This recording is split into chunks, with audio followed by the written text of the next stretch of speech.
કહેવતો જોવાની છે આપણે, જૂની કહેવતો જે જૂના મેથ્સના પેપરોમાં પૂછાયેલી છે. તો એની અંદર પહેલી છે તાંબાની તોલડી તેરવાના માંગે. તો આનો અર્થ શું થાય મિત્રો? તો કે ઘર સંસાર માંડો ત્યારે ઘણી ચીજ સામગ્રી જોઈએ. તાંબાની તોલડી એટલે એકવાર તમે લગ્ન કરો ને તાંબાની તોલડી તમે લીધી, એના પછી તમે જયારે ઘર સંસાર માંડ્યો તો એની અંદર ઘણી બધી ચીજ સામગ્રી જોઈએ. એની અંદર ઘણી બધી વસ્તુઓ આપણને ખપે. તમે નવો ઘર વાકરું કરો, સમજી લો કે તમે ગામડાની અંદર રહેતા હો અને ત્યાંથી તમે શહેરની અંદર રહેવા જાઓ તો પણ તમને એવું લાગે કે ભાઈ એક રૂમ રાખીને રહી લઈશું, પણ જયારે તમે 2-3 વર્ષ પછી પાછા ક્યાંક બીજે શિફ્ટ થવાના થાવ ને ત્યારે તમને ખબર પડે કે ઓહો, સામગ્રી તો કેટલી બધી આપણે ભેગી કરી લીધી અહીંયા. તો એટલા માટે આ જે કહેવત છે ત્યાં ઉપયોગમાં લેવાતી હોય. ઉતાવળે આંબા ન પાકે, કોઈ કામ ઉતાવળથી થાય નહીં, ધીરજથી સારું કામ થાય. તો આ તો આપણે પ્રયોગમાં લેતા હોઈએ છીએ. આપણા માટે જે નવી કહેવતો હોય એને આપણે જોતા જઈશું. એનાથી આગળ વધીએ મિત્રો. આગ લાગે ત્યારે કૂવો ખોદવા બેસવું. તો એનો અર્થ એવું થાય આપત્તિ આવ્યા પછી ઉપાય શોધવા મથામણ કરવી. એક્ઝામ્પલ તરીકે આપણને બધાને ક્યાંક ને ક્યાંક એવો અંદેશો મળી ગયો છે કે HS ની પરીક્ષા લેવાની છે. હવે ઘણા લોકોને ખબર છે કે આપણે ટેટ 2 માં પણ નથી આવ્યા, આપણે સેકન્ડરીમાં પણ નથી આવ્યા, ટાટ સેકન્ડરીમાં. તો હવે એ લોકોને ખબર છે કે આપણી પાસે અહીંયા માટેનો ચાન્સ છે અને આપણે આ પરીક્ષાની અંદર કેવા લોકોને કોમ્પીટ કરવાના છે? તો કે જે ઓલરેડી ટેટ 2 ક્લિયર કરીને બેઠા હોય, ટાટ ક્લિયર કરીને બેઠા હોય, મતલબ કે જે લોકોનું વોર્મઅપ થઈ ગયેલું છે, જે લોકોની તૈયારી ઓલરેડી છે જ, એવા લોકોને આપણે કોમ્પીટ કરવાના હોય. તો આપણે પણ અત્યારથી એના માટે દોડવાની શરૂઆત કરવી પડે. પછી આપણે HS આવે, એની જાહેરાત પડે, એના ફોર્મ ભરવાના શરૂ થઈ જાય ને પછી આપણે તૈયારી કરવા બેસીએ તો એનો પત્તો લાગે નહીં. તો યાદ રાખો, અત્યારથી જે લોકોએ તૈયારી કરવાની છે એ અત્યારથી શરૂ કરી શકે છે. HS માટેનો પણ મેન્સનો કોર્સ આપણે લોન્ચ કરી લીધેલો છે. તમારી ઈચ્છા હોય તો તમે એ પણ કરી શકો છો. આપણે HS માટે ઇંગ્લિશનું પણ પ્લાનિંગ કરેલું છે આ વખતે અને મેથ્સ માટેનું પણ પ્લાનિંગ કરેલું છે. તો જો HS ની જાહેરાત થશે તો આપણે ટૂંક સમયની અંદર એ કોર્સની પણ શરૂઆત કરી લઈશું. બરાબર? ચલો, તો આગ લાગે ત્યારે કૂવો ખોદવાના બેસવું એટલે આપત્તિ આવ્યા પછી ઉપાય શોધવાની મથામણ કરવી, એવી બાબત થઈ. ખોદે ઉંદર ને ભોગવે બોરિંગ. બોરિંગ નો અર્થ મિત્રો સાફ થાય. તો ઉંદર એનો દર બનાવે ને પછી બોરિંગ થી ડરતો હોય ઉંદર, એટલે આપણને ખબર છે કે એની અંદર સાપ ઘૂસીને પછી એ દરની અંદર સાપ રહેવાનું શરૂ કરે. એમ અહીંયા પણ કોઈ અન્ય કોઈ કામ કરે અને એ કામનું ફળ કોઈ અન્ય વ્યક્તિ ભોગવે. તો એવા સમયે આપણે આ જે કહેવત છે એનો પ્રયોગ કરી શકતા હોઈએ કે ખોદે ઉંદર ને ભોગવે બોરિંગ. ઘણીવાર મિત્રો જોયું હશે કે ઘણા એવા ઓર્ગેનાઇઝેશનની અંદર, ઘણી એવી ફેક્ટરીની અંદર, કોઈ એવા ધંધાની અંદર પણ એવું બનતું હોય છે કે મહેનત કોઈ વ્યક્તિ કરતો હોય અને લાભ કોઈ બીજો વ્યક્તિ લેતો હોય. કોઈ વ્યક્તિ એવું હોય કે ઇન્વેસ્ટમેન્ટ કર્યું હોય ને અને એના પછી એ કઈ કામ ઓછું કરતો હોય, પણ એની જગ્યાએ કામ બીજો વ્યક્તિ વધારે કરતો હોય અને એની જે મહેનત છે એનું ફળ બીજો ભોગવતો હોય. તો એવા સમયે પણ તમે કહી શકો ખોદે ઉંદર ને ભોગવે બોરિંગ. અકર્મીનો પડ્યો કાણો. અકર્મીનો પડ્યો કાણો એટલે કમનસીબ વ્યક્તિને દુઃખ ને દુઃખ જ હોય. હવે તમે આ કેવી રીતે યાદ કરી શકો? સમજી લો કે તમારા ગામની અંદર કથા રાખેલી હોય અને કથામાં કંઈક પ્રસાદી આપતા હોય, પણ જે વ્યક્તિનું ખરેખર કમનસીબ છે એના ભાગમાં જે પડ્યો આવે ને એ પણ કેવો આવે? કાણો આવે. તો એની અંદર મતલબ પ્રસાદી સરખી રીતે રહી શકે નહીં. તો એવી રીતે પણ તમે આ જે કહેવત છે ને યાદ કરી શકો કે અકર્મીનો પડ્યો કાણો, કમનસીબ વ્યક્તિને દુઃખ ને દુઃખ જ હોય. જેમ કે પેલું તારક મહેતાની અંદર જેઠાલાલનું પાત્ર છે, આપણને ખબર છે કે મુસીબતો એમના જીવનની અંદર આવતી નથી, મુસીબતો ક્યારેક જ એમના જીવનમાંથી જાય છે. એમ અહીંયા પણ આપણને એમના માટે આપણે આ કહેવતનો પણ પ્રયોગ કરી શકીએ છીએ. જીવતો નર ભદ્રા પામે. જીવતો નર ભદ્રા પામે એટલે જીવતો જન ગમે ત્યારે સુખી થાય. આનો અર્થ એવો થાય મિત્રો, જો આનો અર્થ તમે બે રીતે લઈ શકો. જીવતો નર એટલે આપણે આનો પહેલો સામાન્ય અર્થ, શબ્દાર્થ એટલે શું થાય આનો? જીવતો એટલે જે વ્યક્તિ જીવી રહેલું છે, બરાબર, જે મરેલો નથી, એ ભદ્રા પામે એટલે કે ગમે ત્યારે સુખી થઈ શકે. અને બીજો અર્થ મિત્રો અહીંયા જીવતાની અંદર એવો થાય કે જે વ્યક્તિ ખરેખર જીવંત છે, જેના જીવનમાં તેજસ્વીતા છે, જેના જીવનમાં જકાર છે કે ભાઈ હું તો કરી શકીશ, આઈ કેન, આ જે વૃત્તિ જેનામાં છે એવો વ્યક્તિ હોય એ સતત પ્રયત્નશીલ હોય, એ ક્યારેય હાર ન માને અને એટલા માટે એ જીવનની અંદર ગમે ત્યારે સુખી થઈ શકે છે. તો મારા મત મુજબ તો મિત્રો આજે કહેવત છે એનો થોડોક ડિટેલમાં અર્થ આપણે લઈ શકીએ. જીવતો નર ભદ્રા પામે એટલે શું? તો કે જીવતો એટલે ખાલી શ્વાસ ચાલતા હોય એવો વ્યક્તિ નહીં, જેના જીવનની અંદર સ્પિરિટ છે, જેના જીવનની અંદર તેજસ્વીતા છે, એવી તાકાત છે કે ભાઈ હું કોઈ પણ કામ કરી લઈશ, ના કેમ થાય. આ જે સ્પિરિટ વાળો માણસ છે ને એ જીવનમાં ગમે ત્યારે સુખી થાય. થોડોક સમય લાગે તો લાગે પણ એ સુખી અવશ્ય થાય. તો આપણે પણ આ કહેવતના અનુસાર ચાલવાનું છે, આપણે જીવંત રહેવાનું છે, બરાબર, જીવતા રહેવાનું છે. ખાલી શ્વાસ ચાલે એટલે આપણે જીવતા નથી. આપણા જીવનની અંદર આપણા વિચારો જીવતા હોય, આપણો સ્પિરિટ જીવતો હોય તો આપણે જીવતા છીએ એવું કહી શકાય. તો યાદ રાખો, આપણે પણ ગમે ત્યારે સુખી થઈ શકશું. કદાચ જુનિયર ક્લાર્કમાં નપાસ થયા, કાં તો તલાટીમાં નપાસ થયા, ટેટમાં મેળ ના આવ્યો, ટાટમાં મેળ ના આવ્યો, કોઈ વાંધો નથી. પ્રયત્ન કરીશ, ફરીથી હું એટલી જ મહેનત જબરદસ્ત કરીશ અને એની અંદર હું સફળતા મેળવીશ. આ જેની અંદર સ્પિરિટ હશે એ વ્યક્તિ ગમે ત્યારે સુખી થાય. અને મેં આજે પણ તમને ટેલિગ્રામની અંદર મોકલ્યું છે, એક ફોટો મોકલેલો છે કે તમારી જે સફળતા છે એના માટે કોંગ્રેચ્યુલેશન્સ કહેવા વાળા તમને ઘણા બધા લોકો મળશે. બરાબર, ઘણા બધા લોકો જયારે તમે પરીક્ષા પાસ કરશો એટલે તમારું સમાજનું ગ્રુપ હોય કે તમારી આજુબાજુના લોકો હોય, એ તમને કોંગ્રેચ્યુલેટ કરવા માટે ઘણા બધા લોકો આવી જશે, પણ તમને સપોર્ટ કરવા વાળા લોકો ખૂબ જ ઓછા હશે. એટલે યાદ રાખો, એની કોઈ ચિંતા કરવાની નહીં કે આપણને કોઈ સપોર્ટ છે કે નહીં. આપણે એ યાદ રાખવાનું કે જ્યારે સફળતા મેળવીશ ત્યારે એનો ખરેખર શોર મચી જશે. તો યાદ રાખો, આપણે જીવતા રહેવાનું છે. બરાબર, તો જીવતો નર ભદ્રા પામે એટલે જીવતો જન ગમે ત્યારે સુખી થાય. આગળ વધીએ મિત્રો. વસુ વિના નર પશુ. અહીંયા વસુનો અર્થ લેવાનો છે મિત્રો પૈસા. તો વસુ એટલે પૈસા વિનાનો જે નર હોય, પૈસા વિનાના માણસની કોઈ કદર થતી નથી. તમે એવા ઘણા બધા લોકોને જોયા હશો કે એક પેઢી પહેલા એમની પાસે ઘણા બધા પૈસા હોય, પણ જ્યારે એ પૈસા નષ્ટ થાય કોઈક ના કોઈક કારણે, જ્યારે એ લક્ષ્મી જતી રહે, લક્ષ્મી ન હોય તો જ જાય, તો એ જ્યારે જતી રહે, અલક્ષ્મી કહેવાય, તો એ પછી એ જે લોકો હોય એમની કિંમત ઘટવા લાગે છે. ગામની અંદર પછી એમનો કોઈ ભાવ પૂછતું નથી. તો એનું કારણ શું? તો કે વસુ વિના નર પશુ, એટલે કે પૈસા વિના માણસની કોઈ કદર નહીં. આપણે પેલું નાણા વગરનો નાથિયો નાણે ના થલાલ, તો સેમ એના જેવી આ વાત છે. આવે ત્યારે ઘોડાના વેગે, જાય ત્યારે કીડીને વેગે. એટલે કે રોગ કે આપત્તિ આવે ત્યારે ઝડપથી આવે અને જાય ખૂબ ધીમે ધીમે. આપણે બધાએ કોરોનાની અંદર અનુભવ કર્યો હશે કે કોરોનાનો ચેપ આપણને ક્યાંક લાગી જાય તો ફટાક કરતો થઈ જાય, પણ પછી જવા માટે 14 દિવસનું ક્વોરન્ટાઇન ને ઘણા બધાને તો એડમિટ કરવા પડે ને બધું. તો અહીંયા એ જ વાત છે કે રોગ અથવા તો આપત્તિ જ્યારે આવે ને ત્યારે આપણને એમ લાગે કે કેટલી ઝડપથી આવી ગઈ, પણ જ્યારે એ જાય ત્યારે એની અંદર ખૂબ સમય લાગે છે, બહુ ધીમે ધીમે જતું હોય છે. બરાબર, અહીંયા આપણે આગળ જોઈએ, જાય ત્યારે વિલંબથી જાય. બરાબર, આ અધૂરું હતું. જાય ત્યારે વિલંબથી જાય. એક્ઝામ્પલ તરીકે કોઈ વ્યક્તિનો હાથ ભાંગી ગયો હોય તો ભાગતા કેટલી વાર લાગે? તો કે સેકન્ડ. પણ જ્યારે એને એ પછી પ્લાસ્ટર પાટો આવે ને પછી એને મટાડવાનું હોય ત્યારે બહુ સમય લાગે. તો ત્યાં આપણે આ જે આવે ત્યારે ઘોડાના વેગે, જાય ત્યારે કીડીને વેગે, આ કહેવતનો ઉપયોગ કરતા હોઈએ છીએ. મોર પીંછાથી રળિયામણો. મોરના પીછા હોય તો જે સારો લાગે એમ માણસ તેના ગુણોથી શોભે છે.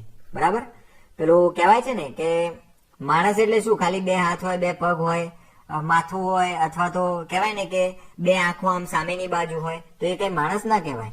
માણસની અંદર કેટલાક ગુણો હોવા જોઈએ. સંસ્કૃતની અંદર એક સુભાષિત છે, સાહિત્ય સંગીત કલા વિહીનમ સાક્ષાત પશુ પુચ્છ વિષાણહીનમ.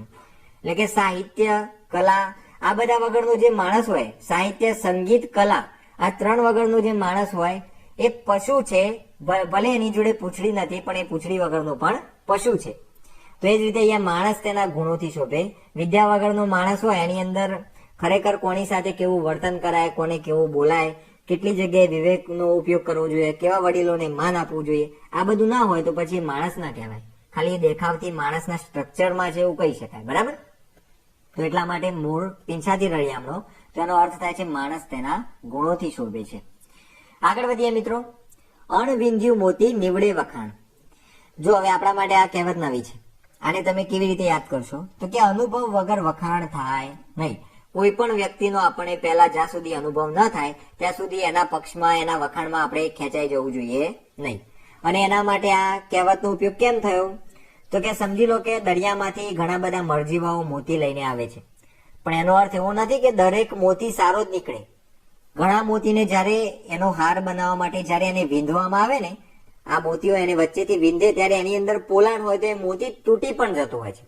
એટલે ખાલી બહારથી મોતી સારો દેખાય છે, એની ચમક સારી છે, એનો અર્થ એવો નથી કે અંદરથી પણ મોતી સારો છે. એટલે જ્યાં સુધી એ મોતીને વીંધીએ નહીં ત્યાં સુધી આપણને ખબર ન પડે કે મોતી કેવો છે. એ જ રીતે કોઈ પણ વ્યક્તિનો અનુભવ ન થાય ત્યાં સુધી આપણે એના વખાણ ન કરાય. તો એટલા માટે આ જે કહેવત છે અણવિંધ્યું મોતી નીવડે વખાણ, આપણે એનો પ્રયોગ કરતા હોઈએ છીએ. ખાવામાં જગલો અને કૂટવામાં ભગલો, એટલે કે કામ એક વ્યક્તિ કરે અને ફળ બીજા વ્યક્તિને મળે. ભોગવે ખોદે ઉંડરને ભોગવે બોરિંગ, એના જેવું આની અંદર આપણને અર્થ મળે છે.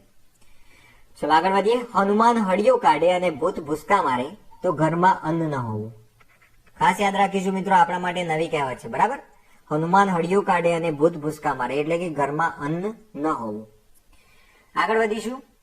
સીદીભાઈ 100 મણ સાબુ, જે જેવું હોય તેવું જ રહે. બરાબર, કોઈ પણ વ્યક્તિના સ્વભાવની અંદર બદલાવ થતો નથી. એ વ્યક્તિ જેવો હોય એવો ને એવો એ જીવન પર્યંત રહે. બરાબર, એની અંદર કદાચ થોડા ઘણો 2-4% ફેરફાર આવી જાય, પણ એનો જે સ્વભાવ છે મૂળ સ્વભાવે છોડે નહીં. આપણે પેલી અકબર બિરબલની વાર્તા સાંભળેલી છે કે રાજા અકબર હોય છે ને એક બિલાડી પાડેલી હોય છે ને બિરબલને કહે છે કે જો બિરબલ, આ બિલાડી મારી બધી જ વાત માને છે. એટલે બિરબલ કહે કે રાજા તમારી વાત તો સાચી છે, પણ બિલાડીની જાત એ બિલાડીની જાત. એટલે રાજા કે ના ના, આ બિલાડી અલગ છે. પછી એકવાર આપણને ખબર છે કે બિરબલને કેવું ટેસ્ટિંગ કરવાનું બહુ ગમે કે રાજા જે વાત કરે છે ખરેખર સાચી છે કે નહીં. તો એકવાર રાજા જમવા બેઠા હોય છે ને એમની પાસે એમની જે બિલાડી હોય છે બેઠી હોય છે. રાજા જેવું કહે એવું એ બિલાડી કરતી હોય છે. પણ એ જ સમયે જયારે બિરબલ ત્યાં આવે છે ને થોડીક વાર રાજા એના વખાણ કરે છે કે જો કહેતો હતો ને હું એને બેસવાનું કહીશ તો બેસી જશે, ઊભી થવાનું કહી તો ઊભી થઈ જશે. તો એ વખતે બિરબલ ત્યાં પોતાના ખીચામાં એક ઉંદર લાવ્યો હોય છે અને ઉંદર છોડે છે. તો જેવો ઉંદરને જોવે છે એવો બિલાડી બધું જ ભૂલી જાય છે અને પોતાનો મૂળ સ્વભાવ પકડી લે છે અને એના ઉપર તડાપ મારવા જાય છે અને રાજાનું જમવાનું ત્યાં ઢોળાઈ જાય છે. તો એમ અહીંયા પણ સીદીભાઈ 100 મણ સાબુ એટલે જે જેવું હોય તેવું જ રહે, એની અંદર કોઈ પણ પ્રકારનો બદલાવ આવે નહીં. માણસનો સ્વભાવ બદલાવી શકાતો નથી. આગળ વધીએ મિત્રો. હાડ હસે ને લોહી તપે. તો હાડ હસે ને લોહી તપે એટલે આનંદ અને ગુસ્સો બંને સાથે હોવા. યાદ રાખીશું મિત્રો, હાડ હસે ને લોહી તપે એટલે આનંદ અને ગુસ્સો બંને સાથે હોવા. દોરડી બળે પણ વળ ન મૂકે. તો આ તો આપણે સાંભળેલું હશે કે માણસ પોતાનો સ્વભાવ છોડી શકતો નથી. જો આપણે આગળ પણ આજ વાત કરી, માણસ ગમે તેવો બદલાય, ગમે તેટલો એજ્યુકેટેડ થાય, પણ એનો સ્વભાવ છોડી શકતો નથી. એ ગમે તેનો જે મૂળ સ્વભાવ હોય એને તો એ પકડી જ રાખે છે. બરાબર, ચલો આગળ વધીએ. પારકે ભાણે મોટા લાડુ. પારકે ભાણે મોટા લાડુ એટલે પોતાની વસ્તુ કરતા બીજાની વસ્તુ સારી લાગવી. તો અહીંયા તમે જોઈ શકો છો મિત્રો, આ વસ્તુ તો આપણે રોજિંદા જીવનમાં અનુભવ પણ કરીએ છીએ અને પ્રયોગમાં પણ લઈએ છીએ. ઘણી વાર કોઈ વસ્તુ લાવ્યા હોય તો તમે જોયું હશે, એવા પણ લોકો મેં જોયા છે કે જેને બીજાની જ વસ્તુ સારી લાગતી હોય, પછી એની અંદર બીજું બધું સારું લાગે ત્યાં સુધી બરાબર વાત છે, પણ પત્ની સારી ન લાગવી જોઈએ, એમાં પછી લોચા થાય. તો પારકે ભાણે મોટા લાડુ, બીજાની થાળીમાં મોટા ચોખા, આ પણ આપણે આની અંદર પ્રયોગમાં લેતા હોઈએ છીએ. તો આ રીતે તમને પોતાની વસ્તુ કરતા બીજાની વસ્તુ સારી લાગે ત્યારે તમે આ જે કહેવતો છે, પારકે ભાણે મોટા લાડુ અથવા તો બીજાની થાળીમાં મોટા ચોખા, એવી કહેવતોનો પ્રયોગ કરી શકો છો. આગળ વધીએ મિત્રો. વેળા વેળાની છાયડી મનુષ્ય કરતા સમય વધુ બળવાન છે. વેળા વેળાની છાયડી એટલે શું? તો કે જ્યારે જ્યારે જેવો સમય હોય એ પ્રમાણે એ માણસના જીવનની અંદર એની અસર પડતી હોય છે. એટલા માટે અહીંયા કહેવાયું છે વેળા વેળાની છાયડી મનુષ્ય કરતા સમય વધુ બળવાન છે. અને જે વ્યક્તિ ખરેખર મહેનત કરે છે એના જીવનની અંદર 100% જે સમય છે એ બદલાય છે અને એના જીવનની અંદર સુખ પણ આવે છે. તો યાદ રાખવાનું આપણે કે આ જે વેળા વેળાની છાયડી છે મનુષ્ય કરતા સમય વધુ બળવાન, પણ મહેનત કરીએ તો આ સમયને પણ આપણે બદલાવી શકતા હોઈએ છીએ. રાંકને ઘેર રતન. તો રાંકને ઘેર રતન એટલે ખૂબ જ હર્ષજનક બાબત બનવી. રાંક એટલે મિત્રો ગરીબ. ગરીબના ઘરે રતન આવે તો કેવી ખુશી થાય. એટલા માટે અહીંયા આજે રાંકને ઘેર રતન છે એનો અર્થ થશે ખૂબ જ હર્ષજનક બાબત બનવી. ચલો આગળ વધીએ મિત્રો. ઉજળું એટલું દૂધ નહીં, બાહ્ય દેખાવ પરથી ખરી કિંમત ન થાય. બરાબર, ડેટોલને પણ પાણીમાં નાખીએ તો ધોળું ધોળું લાગે છે, એનો અર્થ એવો ના થાય કે દૂધ થઈ ગયું. એટલે ઉજળું એટલું દૂધ નહીં, બાહ્ય દેખાવ પરથી ખરી કિંમત ન થાય. એકનું નામ અને બીજાનું કામ એટલે કે ખોટી રીતે કામ કરાવી લેવું અથવા તો બીજાના કરેલા કામ પર નામના મેળવવી. તો અહીંયા તમે જોઈ શકો છો, એકનું નામ એટલે બીજો નામ મેળવે છે અને પહેલો જે વ્યક્તિ છે નામ ખેંચે છે અને બીજો કામ કરે છે. તો એકનું નામ અને બીજાનું કામ એટલે કે ખોટી રીતે કામ કરાવી લેવું અથવા તો બીજાના કરેલા કામ પર નામના મેળવવી. તમે આવા લોકોને જોયા હશે કે કંઈક સારું થાય એટલે પહેલા જ પહોંચી જાય કે ભાઈ મેં કર્યું. આ તમારા ગામની અંદર પણ આવા નમૂનાઓ હશે, તો તમે જોયેલા જ હશે. બરાબર, કે જે લોકો યશ લેવા માટે પહેલા પહોંચી જાય, પણ જ્યાં જવાબદારીની વાત હોય, જ્યાં ખરેખર તપવાનું હોય, જ્યાં મહેનત કરવાની હોય, ત્યાં એ લોકો હાજર ના હોય, ત્યાં બીજા લોકો હોય. તો એવી જગ્યાએ આપણે આવું કહી શકીએ, એકનું નામ અને બીજાનું કામ. ખાતર ઉપર દિવેલ. તો નુકસાન ઉપર વધુ નુકસાન. આ તો મિત્રો આપણે રૂઢિપ્રયોગની અંદર પણ જોતા હોઈએ છીએ. રૂઢિપ્રયોગ અને કહેવતોની અંદર ઘણી બાબતો તમને સરખી જોવા મળશે. એની ચિંતા નહીં કરવાની, કારણ કે સમજી લો કે આપણને કહેવતની અંદર પૂછેલું હોય ને આપણને અર્થ હોય તો આપણે કહેવતમાં લખી લેવાનું, અને જો આપણે રૂઢિપ્રયોગમાં પૂછાયેલું અને રૂઢિપ્રયોગમાં આપણને એનો અર્થ ખબર હોય તો રૂઢિપ્રયોગમાં લખી લેવાનું. આનો કોઈ બહુ મોટો ઇસ્યુ નથી. બરાબર, કારણ કે તમને અહીંયા આપણને એવું નથી પૂછવાના કે ખાતર ઉપર દિવેલ, પછી નીચે તમને 4 ઓપ્શન આપેલા હોય A, B, C, D, બરાબર, કે ભાઈ આ શું છે, અહીંયા રૂઢિપ્રયોગ હોય, અહીંયા કહેવત હોય, અહીંયા શબ્દ સમૂહ હોય, અહીંયા બીજું કંઈક આપેલું હોય. તો આ રીતે તમને પ્રશ્ન નથી પૂછાવાના, એટલે તમારે એની ચિંતા નથી છોડવાની કે છોડી દેવાની છે કે એ રૂઢિપ્રયોગ છે કે કહેવત છે. તમારે ખાલી એટલું યાદ રાખવાનું કે તમને એનો અર્થ ખબર હોવો જોઈએ. ક્લિયર? ચલો નેક્સ્ટ. છીંડે ચડ્યો તે ચોર. ચોરીની જગ્યાએ જે પકડાયો તે ચોર. બરાબર, ચોરી કરવી ગુનો જ છે, પણ લોકો એવું કહે છે કે ચોરી કરવી એ ગુનો નથી, પણ ચોરી કરીને પકડાઈ જવું આ ગુનો છે. તો એવા સમયે આ કહે છે છીંડે ચડ્યો તે ચોર. ઘણી વાર એવું બનતું હોય કે ક્લાસરૂમ ની અંદર મસ્તી કરવાવાળા બીજા હોય, પણ સાહેબ જેવા દરવાજાની અંદર એન્ટર થાય અને એવો જે હાથમાં આવી જાય એને જોડી નાખે. તો આ જે વાત છે એ શું છે, તો કે છીંડે ચડ્યો તે ચોર. બિચારો હજુ ઉભો જ થયો અને કંઈક કરવા જતો હોય, કાં તો એ ઉભો થઈને બેન્ચીસ ઉપર બેસવા જ જતો હોય, પણ સાહેબને એવું લાગે કે આ તો ફાનાને કરેલું છે અને પછી એને બરાબર માર પડે. તો એના માટે પણ આપણે આ જે કહેવત છે એવી જગ્યાએ પ્રયોગમાં લેતા હોઈએ છીએ. ગ્રહણ વેળા સાપ કાઢવો. તો ગ્રહણ વેળા સાપ કાઢવો એટલે છેલ્લી ઘડીએ પ્રશ્ન ઉભો કરવો અથવા તો કવેળાએ કામ કઢાવવું.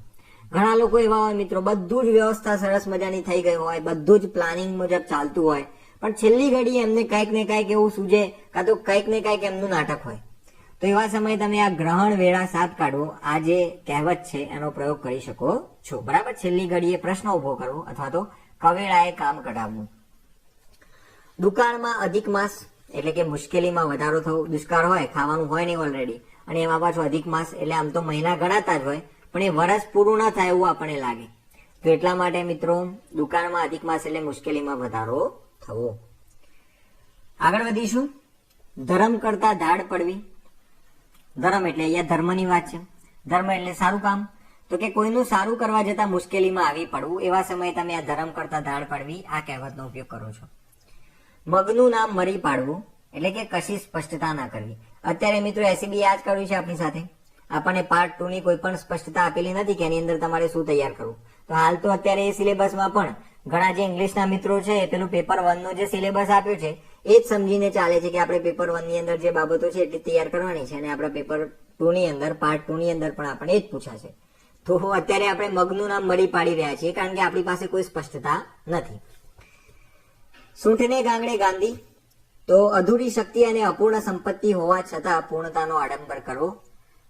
આપણે કદાચ આગળ પણ ક્યાંક જોઈ ગયેલા છીએ. સૂંઠને ગાંગડે ગાંધી એટલે અધૂરી શક્તિ અને અપૂર્ણ સંપત્તિ હોવા છતાં પૂર્ણતાનો આડંબર કરવો. આપણે પૂર્ણ છીએ, આપણે ખરેખર બધું જાણીએ છીએ, એ પ્રકારનો આડંબર કરવો, એટલા માટે સૂંઠને ગાંગડે ગાંધી. મિત્રો અહીંયા જે પેલું મેં તમને વાત કરી હમણાં પાર્ટ 2 પેપર 2 નો સિલેબસની વાત, એ સિલેબસ મેં ઓલરેડી સિલેબસ તો ના કહી શકાય, એની અંદર મારી જોડે ચોક્કસ માહિતી નથી, આ પહેલી વાત છે, એ હું તમને કહી દઉં. પણ ઘણા લોકોના ફોન આવે છે, મેસેજ આવે છે, કોમેન્ટ આવે છે, એટલા માટે મેં ટેલિગ્રામની અંદર એક મેસેજ પિન કરીને રાખેલો છે. ખાસ કરીને અંગ્રેજી વિષય માટેનું છે, એટલે બીજા કોઈ ના જોવો તો ચાલશે, પણ જેટલા પણ મિત્રો અંગ્રેજી વિષયના છે એ લોકો મને ફોન કરે કે મેસેજ કરે એના પહેલા વાંચી લેજો. એની અંદર મેં તમને મારાથી બને એટલી મેં તમને મદદ કરવાનો પ્રયાસ કરેલો છે. બરાબર, ચલો આગળ વધીએ. પાકે ગળે કાંઠા ના ચડે. તો પાકે ગળે કાંઠા ના ચડે એટલે વખત વીત્યા બાદ પરિસ્થિતિમાં ફેરફાર અશક્ય. સમજી લો કે તમે એકવાર નીટ માટે ડ્રોપ મૂક્યો હોય અને બરાબર પછી અભ્યાસ ન કર્યો હોય, પછી રિઝલ્ટ આવી જાય, પછી એની અંદર કઈ ફેરફાર ના થાય, એના માટે ભાઈ ફરીથી તમારે પાછું ડ્રોપ મૂકવો પડે, એ બધું થાય, પ્રયત્ન કરે રાખાય, પણ એ સમય વીતી ગયો એના પછી એની અંદર કશું થાય નહીં. એ જ રીતે નાનું બાળક હોય, એ નાનપણથી જ એવી એની તોછડી ભાષા થઈ ગઈ હોય તો પછી જલ્દીથી એ ભાષા એની સુધરે નહીં. તો એટલા માટે આપણે કહેતા હોઈએ છીએ પાકે ગળે કાંઠા ન ચડે. એનો જે સમય હોય એ સમયની અંદર એ કામ કરવું જોઈએ. એ વીત્યા બાદ આપણે પરિસ્થિતિમાં ફેરફાર કરી શકતા નથી. કાળમાં કોદરા ભાવે. તો કાળમાં કોદરા ભાવે એટલે મુશ્કેલીમાં જે મળે તે સારું, આપણને સમજાયું છે. મોસાળે જમણને માં પીરસનાર એટલે કે લાભ પ્રાપ્તિ માટે સઘળી અનુકૂળતા મળી રહે. સમજી લો કે બાળક ઓલરેડી હોશિયાર હોય અને એના ઘરની પણ પરિસ્થિતિ એવી હોય કે એના મમ્મી પપ્પા એને સારી સ્કૂલમાં સારી જગ્યાએ એને ભણાવી શકે, સારું કોચિંગ અપાવી શકે. એવું નથી કે કોચિંગ લે એ જ લોકો આગળ વધે. બરાબર, હું એ વાત સાથે બિલકુલ સહેમત નથી. ભલે આપણે કોર્સ બનાવીએ છીએ પણ હું એ માનતો નથી કે જે લોકો કોચિંગ લે એ જ પાસ થાય. બરાબર, હા, તમને ચોક્કસ દિશા ચોક્કસ મળી રહે એની અંદર, પણ એવું નથી કે કોચિંગ લીધા વગર તમે કશું ન કરી શકો. તો યાદ રાખો કે આવી જે પરિસ્થિતિ હોય કે જેની અંદર બાળક ઓલરેડી હોશિયાર છે, તેલ બુદ્ધિનું છે, એની અંદર જબરદસ્ત શાર્પનેસ છે, અને એવું બાળક હોય ને એને પાછું વાતાવરણ પણ મળી રહે, તો એ એવું કહી શકાય કે મોસાળે જમણ ને મા પીરસનાર. બરાબર. તો એની અંદર ટૂંકમાં એને લાભ મળે, એ જે મેળવવા માંગે છે એને મળી રહે એના માટેની એની પાસે બધા જ પ્રકારની અનુકૂળતા છે, ત્યારે આપણે એના માટે આ કહેવતનો પ્રયોગ કરતા હોઈએ છીએ. નેક્સ્ટ મિત્રો, મણ ભાત ને સવા મણ ફૂસકી, વસ્તુ તદ્દન ખરાબ હોવી. બરાબર. તો આ તો આપણને સમજાય એવું છે, ભાત લાવ્યા હોઈએ કાં તો આપણે જે ચોખા લાવ્યા હોઈએ એની અંદર ફૂસકી એટલે એના જે પેલા ફોતરા હોય, તો એમાં વધારે પડતા ફોતરા હોય અને ચોખા ઓછા હોય તો એનો અર્થ એવો થાય કે વસ્તુ તદ્દન ખરાબ છે. આગળ ઉલાર નહીં, પાછળ ધડાર નહીં, તો એનો અર્થ થાય મિત્રો કોઈ ચિંતા ના હોય. બરાબર. કોઈ ઘણા લોકો એવા હોય કે એને આગળ પાછળની કોઈ ચિંતા ના હોય, અને એ વાત સાચી છે મિત્રો, બિલકુલ સારી વાત છે. ભવિષ્યનો વિચાર કરવો જોઈએ પણ ભવિષ્યની ચિંતા ના કરવી જોઈએ. બરાબર. કારણ કે પેલું કહેવાય છે ને, ચિંતા ચિતા સમાન છે. એમાં આપણે પણ શું કરીએ છીએ ખબર છે, જયારે વાંચવા બેઠા હોઈએ ને ત્યારે આપણે ચિંતા કરતા હોઈએ કે પેપર અઘરું આવશે તો, પેપરની અંદર નહીં આવડે તો, મારો છેલ્લો પ્રયત્ન છે ને હું પાસ નહીં થાવ તો. આ બધા પ્રકારના જે વિચારો છે શું છે, તો કે તમારી ચિંતા છે. અને ચિંતા થાય એના કારણે શું થાય મિત્રો, તો કે તમારી જે મહેનત છે એ મહેનત કાચી પડે. બરાબર. મહેનતની અંદર કચાશ રહે, અને તમે જાણો છો કે મહેનતમાં કચાશ રહે એટલે પરિણામ પણ એવું જ આવવાનું થશે. પેલો MS ધોનીને એક ઇન્ટરવ્યુની અંદર પૂછવામાં આવે છે કે તમે તમારું જે અત્યાર સુધીનું જે કરિયર છે, અત્યાર સુધીના જે રેકોર્ડ્સ છે એવા બધા છે કે અનબિલીવેબલ લાગે, તો એના પાછળનું કારણ શું છે, તમારી આ જે મોટી સફળતા છે એના પાછળનું શું કારણ છે. તો તમે કદાચ ઇન્ટરવ્યુ જોયું હશે તો એની અંદર MS જવાબ આપે છે કે હું ક્યારેય મેચના પરિણામને જોતો નથી, અથવા તો પરિણામને કંટ્રોલ કરવાની કોશિશ નથી કરતો. હું આવનારા દરેક બોલને કેવી રીતે બેસ્ટ બનાવી શકું, હું એની અંદર સારું વિકેટ કીપિંગ કરી શકું છું, હું એની અંદર સારો કેચ પકડી શકું છું, એ બોલને એવી રીતે હું મારો જે બોલર છે એને એ પ્રમાણે ગાઈડ કરીને નખાવી શકું છું કે જેનાથી વિકેટ ફેંકી દે, જે કે રમવાવાળો ખેલાડી છે. તો એ બોલ કેવી રીતે બેસ્ટ બને એના માટેનો મારો પ્રયત્ન છે, એટલે કે હું દરેક પગલા ઉપર ધ્યાન આપું છું. એમ આપણે પણ મિત્રો જે સમયે બેઠા છીએ, જે વસ્તુ વાંચવા બેઠા છીએ, એ કેટલી સારી રીતે વાંચી શકીએ આપણે એના ઉપર ફોકસ કરવાનું છે. સમજી લો કે તમે છંદ તૈયાર કરવા બેઠા હોય, અથવા તો તમે રીઝનિંગની અંદર કોઈ ટોપિક તૈયાર કરવા બેઠા હોય, તો એ બાબતને તમે કઈ રીતે બેસ્ટ સારી રીતે શીખી શકો, કઈ રીતે તમે એની અંદર તમારું બેસ્ટ આપી શકો, આ રીતે તમે ચાલશો, એની અંદર તમે રસ લઈને વાંચતા રહેશો તો પરિણામ 100% સારું આવશે. પણ આપણે તો ડાયરેક્ટ પ્લાનિંગ કરતા હોઈએ કે ભાઈ હું પાસ થઈશ, પછી અહીંયા ફરવા જઈશ, આવી રીતે પાર્ટી આપીશ, પેલી મને ના પાડી દીધી તો હું એને બતાવી દઈશ કે આમ કર્યું. એ બધું નથી કરવાનું. બરાબર. ચાલો આગળ વધીએ. ગુરુ ઘરમાં રહી ગયા અને ચેલા ચમકી ગયા. તો આ તો મિત્રો તમે જાણો છો, ગામની અંદર એવું કહેતા હોય કે ગાંડા ઘર કરે ને ડાયા ડાફેડા માણે. એમ અહીંયા ગુરુ ઘરમાં રહી ગયા એટલે જે શીખવાડવા વાળો વ્યક્તિ છે, ઘણીવાર એવું પણ બનતું હોય કે ઘણીવાર ગામની અંદર કાં તો તમારા સિટીની અંદર તમારી સોસાયટીમાં આજુબાજુમાં કોઈ છોકરાઓ નવો ધંધો શોધતા હોય, અને કોઈ વ્યક્તિ એવો હોય સારો અનુભવી હોય, એ ઘરે હોય અને એમને સલાહ આપે કે તમે આ કરો તો સારું, અને પછી પેલા લોકો એ ધંધો શરૂ કરીને એમાં એ લોકો કરોડોપતિ થઈ જાય ને આજુ ઘરે નોકરી જ કરતો હોય કાં તો કંઈક બીજું કંઈક કરતો હોય. તો એવા સમયે તમે આ જે કહેવત છે એનો પ્રયોગ કરી શકો કે ભાઈ ગુરુ ઘરમાં રહી ગયા અને ચેલા ચમકી ગયા, એટલે કે નેતૃત્વ કરતી વ્યક્તિ કરતા એના હાથ હેઠળના માણસો આગળ વધી જાય. તો આ જે બાબત છે એના માટે તમે ગુરુ ઘરમાં રહી ગયા અને ચેલા ચમકી ગયા આવી કહેવતનો પ્રયોગ કરી શકો છો. ઉંદર ફૂંક મારતો જાય અને કરડતો જાય. તો આ કોના માટે કહેવાય છે, તો કે હિતેચ્છુ હોવાનો ઢોંગ કરતી વ્યક્તિ દ્વારા અહિત કરવું. ઘણીવાર આપણી આસપાસના જે લોકો હોય મિત્રો, એમને ઓળખવામાં આપણે ઘણીવાર ભૂલ કરતા હોઈએ છીએ. એ લોકો ખરેખર એવો સ્વાંગ કરતા હોય, એવો દેખાવ કરતા હોય કે આપણા માટે બહુ સારું સારું વિચારે છે, પણ વાસ્તવની અંદર પાછળ ખાને પાછલા દરવાજે આપણી જ કંઈક નિંદા કરતા હોય, કાં તો આપણા જ માટે કંઈક ખોટું વિચારતા હોય, આપણને નુકસાન કેવી રીતે થાય એના માટેનું એ પ્લાનિંગ કરતા હોય. તેના માટે કહેવાય છે કે ઉંદર ફૂંક મારતું જાય અને કરડતું જાય, એટલે કે પેલાને ખબર પણ ના પડે અને એ રીતે ઉંદર ફૂંકતો હોય. એમ અહીંયા હિતેચ્છુ વ્યક્તિ પણ પેલાને ખબર જ ના પડે એવી રીતે ઢોંગ કરીને એનું અહિત કરતો હોય. બરાબર. ચલો આગળ વધીએ. મુઈ ભેંસના મોટા ડોરા. તો મુઈ ભેંસના મોટા ડોરા એટલે મરણ પછી મરનારનો વધારીને મહિમા કરવો. આ તો તમે દરેક બેસનાની અંદર સાંભળેલું હશે. જે લોકો વ્યવહારની અંદર જતા હશે, થોડાક દોડતા હશે, એમને આ બધા અનુભવો છે. જો મિત્રો, આપણને છે ને એવું નહીં કે ચોપડીમાંથી જ શીખવા મળે, આજુબાજુમાંથી પણ ઘણું બધું શીખવા મળે છે. ખાલી આપણે જરૂર છે થોડીક અવેરનેસ વધારવાની. આપણે આજુબાજુ જે આપણી આસપાસમાં જે ઘટતી ઘટનાઓ છે એને થોડીક વધારે અવેરનેસથી જોવી છે, એનું ઓબ્ઝર્વેશન કરવું છે અને સમજવી છે, તો તમારું લગભગ હું માનું છું ત્યાં સુધી 30 થી 40% મેન્સનું ભાથું તો તમને ત્યાંથી જ મળી જશે. આટલા દિવસની અંદર તમારી વચ્ચે તમારા આજુબાજુમાં જે થાય છે તમે એને જો ધ્યાનથી જોતા હો ને તો પણ તમે મેન્સની અંદર ઘણું બધું લખી શકો. તો અહીંયા જો આ મોઈ ભેંસના મોટા ડોળા એટલે શું, તો કે મરણ પછી મરનારનું વધારીને મહિમા કરવું. તમે સાંભળ્યું હશે કે ભાભો જીવતા હોય ત્યાં સુધી તો એમની કોઈ પ્રકારને વખાણ કરેલા ના હોય, કાં તો કોઈ ભાઈ મરી ગયા હોય એના પહેલા તો એમના કોઈ વખાણ ના થયા હોય, પણ મરે એટલે કે લાખ રૂપિયાનો માણસ હતો બિચારો, ખરેખર કેમ ફસાઈ ગયો ખબર ના પડી, કેવો રોગ થઈ ગયો, ભગવાન પણ કેવું કરે છે. તો આ જે બાબત છે શું છે, તો કે પહેલા કશું ના કર્યું પણ પાછળથી મરનાર પછી એનું મહિમા વધારે છે. તો એના માટે આપણે આ કહેવતનો પ્રયોગ કરતા હોઈએ છીએ. એક નન્નો 100 દુઃખને હણે. એક નન્નો એટલે શું મિત્રો, તો નન્નો એટલે ના, બરાબર, કોઈ વ્યક્તિને ના પાડવી. તો એકવાર ના પાડવાથી તમામ મુસીબતો દૂર થાય. હવે આ વસ્તુ તમે વ્યવહારની અંદર 100% અનુભવ કરેલી હશે. ઘણા લોકો એવા હોય છે મિત્રો કે જેમનો સ્વભાવ જ નથી હોતો ના પાડી શકે, બરાબર, એમનો સ્વભાવ જ એવો હોય છે કે કોઈ વ્યક્તિ એમને પૂછે તો શરમમાં એમને હાથ પાડી બેસે, એમને ના પાડવાની આવડતી નથી. તો એ જે ના નથી પાડી શકતા એના કારણે જીવનની અંદર એમને ઘણા બધા દુઃખો ભોગવવા પડતા હોય છે.